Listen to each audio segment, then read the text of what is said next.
Hello and welcome to Property Box News Year in Review with Simon Evison and Nuria Kearns. This last year has been a tumultuous year on multiple levels, to say the least. Many events had an impact on the UK property market.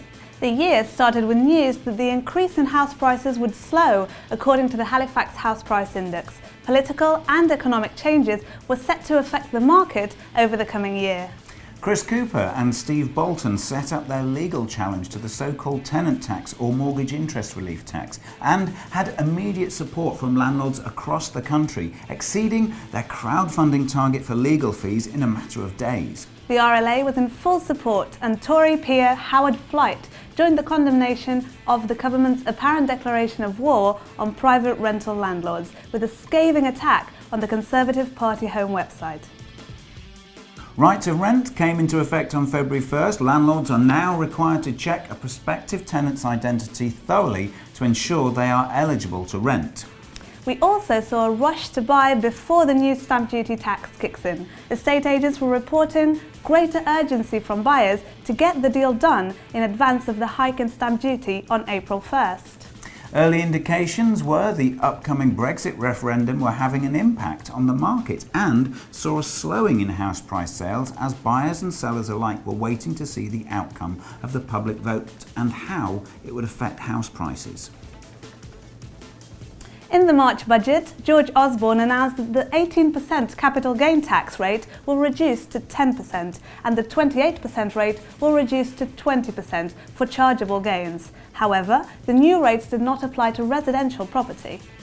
Data from the Office of National Statistics show rental prices in the private rented sector rose by an average of 2.6% over the year to March 2016. Two new custodial deposit schemes were launched in April, TDS Custodial and My Deposits, who both previously offered insurance-based schemes, entered the market offering more choice for landlords. The stamp duty change sparked a spike in property sales up to April 1st. Estate agents report buy-to-let investors storming the market. According to the National Association of Estate Agents, there was a new high in demand for new property. Members of Parliament approved measures that will give greater protection to landlords wanting to evict illegal immigrants. The changes provide protection for landlords who take reasonable steps in an appropriate timeframe to terminate tenancies of tenants in the country illegally. This came after hard campaigning by the RLA. In May, Labour candidate Sadiq Khan was voted in as Mayor of London. The housing crisis was high on his agenda and he committed to delivering more affordable housing by introducing a 50% affordable housing target for developments and giving Londoners first dibs on those homes. Khan also promised to stop homes being sold off in advance to foreign investors. The NLA published a new fire safety book and repossessions fell to a record low in the buy-to-let sector. After all the campaigning and media excitement and the speculation, the Brexit referendum on June 23rd finally came around. The slender winning majority to leave sent markets into turmoil and the pound dropped sharply. After the dust settled and everyone took a deep breath and stayed calm, the overriding opinion in property was it's business as usual. Estate agents reported brisk trade and most professional investors carried on as normal. It still remains to be seen what the long-term effect will be as the court cases rumble on and the Prime Minister has yet to trigger Article 50. More political events sent shockwaves around the markets in July. Then Prime Minister David Cameron had announced his resignation for October, but after a swifter turn of events than expected and after much behind-the-scenes shenanigans, Theresa May became Prime Minister on July 13th. We saw a rise in the amount of rental property coming onto the market due to the properties bought pre-April 1st becoming available to rent after being made ready for the market. The Bank of England kept interest rates at 0.5% and lobbyists and campaigners step up their efforts and urge new Chancellor Philip Hammond to scrap the stamp duty tax.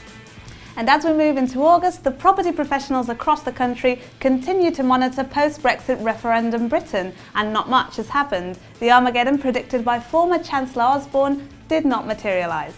House price increases slowed, but there was no crash. In Peterborough, a selective licensing scheme was approved by central government in an effort to crack down on rogue landlords. Meanwhile, in Weston-super-Mare, 80 landlords launched a legal challenge against a similar scheme introduced in the town. They cited it as another money-making exercise at the landlord's expense. They later won the case and the scheme was indeed scrapped. And in parts of London, the housing market was getting a boost in September. 2 underground lines, the Central and Victoria, went 24 hours at weekends, sparking speculation amongst estate agents along these lines that this would raise house prices. The outer areas may now be more appealing to young professionals. They can avoid long, expensive journeys home and still maintain the lifestyle they want. With the Northern and Piccadilly lines following suit later in the year, maybe the dreaded night bus is a thing of the past for many.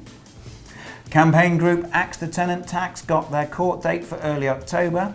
Sadly for them, the case was dismissed. The housing market remained robust according to the Office of National Statistics, with the average house price across the country rising by £17,000 to £219,000 in October. Despite an overall slowdown, property professionals were still positive about the state of the property market and, according to the RICS Market Survey, residential buyers were returning to the market as post-Brexit fears diminished further as we headed into November. At the beginning of the month, the High Court ruled that the government does not have the power to trigger Brexit and there must be a vote in Parliament. There followed a media backlash against the judges and the government immediately appealed to the Supreme Court with a date set for the hearing in early December. Philip Hammond's first autumn statement as Chancellor brought about the abolition of letting agent tenant fees. But sadly not the widely hoped for scrapping of the tenant tax and second home stamp duty. He did pledge more new homes, but this was not seen as satisfactory by many. Rent Smart Wales' deadline for registration on the 23rd meant all Welsh landlords and letting agents had to have obtained a licence to operate, further emphasising government drives to improve living standards in the private rented sector. Airbnb announced on December 1st it was limiting hosts to renting their property to 90 days in London. This was welcomed by many, as the concern was Airbnb rentals were exacerbating the housing crisis in London by letting their property long term and reducing the amount of available property.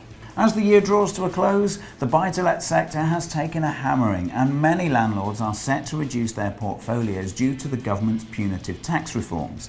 A further significant number plan to restructure their business by using a company set-up for purchases, therefore avoiding the mortgage relief tax. Overall, buy-to-let purchases are down for the year and mortgage companies have been reducing interest rates throughout the year to stimulate the market. With house price increases on a slowdown, interest rates staying low and rents set to rise, buy-to-let, if structured tax efficiently, can still be a sound investment strategy for the future. 2017 is set to be as equally eventful as 2016 and there will be plenty of opportunities, so stay tuned to Property Box News and we will keep you updated with all the latest developments. We wish you all a very Merry Christmas. And a happy and prosperous New Year. Goodbye. Goodbye. And a happy and proper... Oh, sake!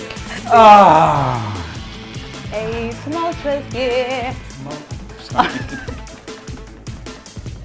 I feel Got to change. Go.